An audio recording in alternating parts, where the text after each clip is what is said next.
2 cup यहाँ पे मैंने मैदा लिया है। इसके अंदर मैं आधी चमची नमक, थोड़ी सी अजवाइन, चौथाई चम्मच तकरीबन, और घी को मेल्ट कर लिया है और ज़्यादा गर्म नहीं है। उसके मैं इसके अंदर तकरीबन 4 चम्मच डालूँगी। बस घी डालने के बाद इसको हाथों से अच्छी तरह मिक्स करूँगी, साथ साथ उंगलियों से रगड़ूँगी। अगर बीच में पॉसिबल हो तो दोनों हाथों की हथेलियों के दरमियान रगड़ लें। ये स्टेप बहुत ज़रूरी होता है ताकि हमारे बनाए गए स्नैक्स जो हैं वो क्रिस्पी बने।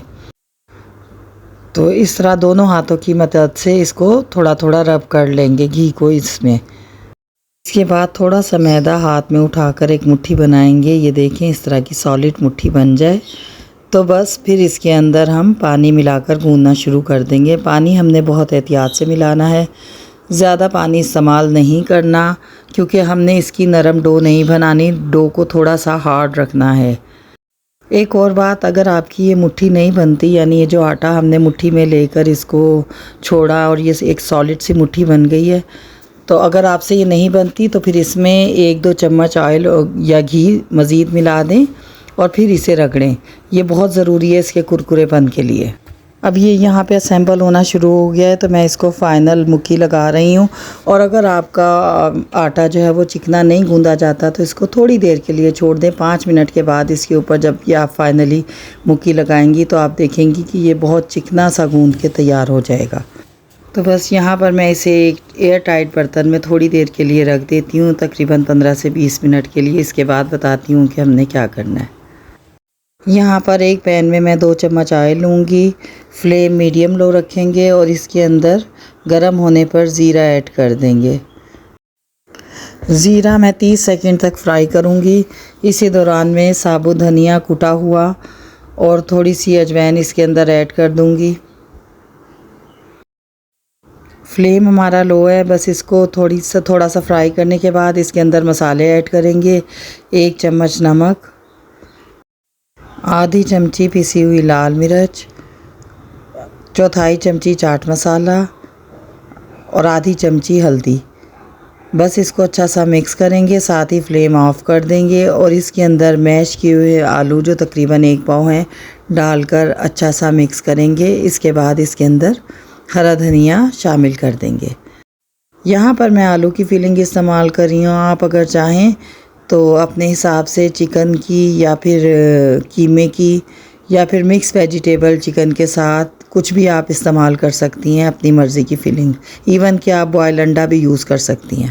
गूंदे हुए आटे के मैंने यहाँ पे पेड़े बना लिए हैं। कोशिश करें कि पेड़े स्मूथ हो, इनमें क्रैक ना हो। जितना स्मूथ होगा उतना हमें बेलने में आसानी रहेगी और इसमें क्रैक्स नहीं बनेंगे तो ये फटेंगे भी नहीं। हल्की सी खुश्की डस्ट की है और इसके बाद मैं इसको बेल लेती हूँ। बेलते हुए ध्यान रखिएगा कि इसको हमने गोल नहीं बेलना बल्कि ओवल शेप बेलना है, यानी इसकी 2 साइडें लंबी हों। बस अब इसके किनारों की इस तरह कटिंग कर लेंगे कि ये रेक्टेंगल में कट जाए। ये मैं नाइफ़ जो है इसको सीधी लाइन में काटने के लिए इस्तेमाल कर रही हूँ। आप बेशक स्केल के इस्तेमाल से इसको सीधा काट लें। साइड के पीसीस को हम रीयूज़ कर लेंगे। अब इसको 3-3 इंच के चौड़ाई के कट देने हैं और उसके बाद तकरीबन बिल्कुल सेंटर से इसको इस तरह काट लेंगे कि इसकी चौड़ाई 2 इंच रह जाए। यानी ये कटिंग पीसीस जो हैं वो एक तरफ से आप देखेंगे कि ये एक साइड से 3 इंच के, जबकि दूसरी साइड से ये 2 इंच के होंगे। लंबाई चौड़ाई इसकी बराबर नहीं है। इसके दरमियान में थोड़ी सी फिलिंग रखेंगे और इसके बाद इसकी 2 साइडें उठा के आपस में चिपका लेंगे। चिपकाने के बाद साइड के सिरों को ट्विस्ट कर देंगे और इसको उंगली से अच्छी तरह दबा देंगे।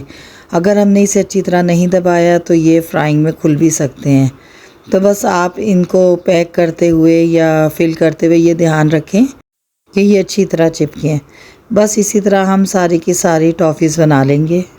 यहाँ पर कढ़ाई में ऑयल मीडियम फ्लेम पर गर्म हो गया है। ये सारी टॉफ़ीज़ हमारी तैयार हो गई हैं। तो बस इनको ऑयल गर्म होने के बाद इसके अंदर डालेंगे। ठंडे ऑयल में नहीं डालिएगा। 1 बाय 1 इनको ऐड कर दें और फ्राई होने दें। और आपने बिल्कुल भी इसमें कोई चम्मच नहीं चलाना ताकि अगर कहीं से सही चिपका तो वहाँ से खुल ना जाए। इसको आराम से फ्राई होने दें। जब हम इसे नहीं हिलाएंगे तो ये अपनी जगह पर अच्छी तरह बाइंड हो जाएंगे। इनका फ्राइंग टाइम तकरीबन 5 मिनट रहेगा। जब ये एक दफ़ा गोल्डन ब्राउन होने लगे तब इन्हें आहिस्ता से हिला दें। ख्याल रहे कि आंच शुरू में मीडियम रहेगी और 1 मिनट फ्राइंग के बाद ये मीडियम लो पे कर देंगे और उसके बाद बाकी फ्राई आप इसी आंच पे करेंगे। जैसा कि आप देख सकते हैं कि इसका कलर तकरीबन काफ़ी हद तक चेंज हो गया है। तो बस अब थोड़ा सा और ये गोल्डन ब्राउन होगा तो हम इन्हें निकाल लेते हैं। तो इस तरह बहुत आसानी के साथ हम ये डिफरेंट किस्म के टॉफ़ी समोसास तैयार कर लेंगे।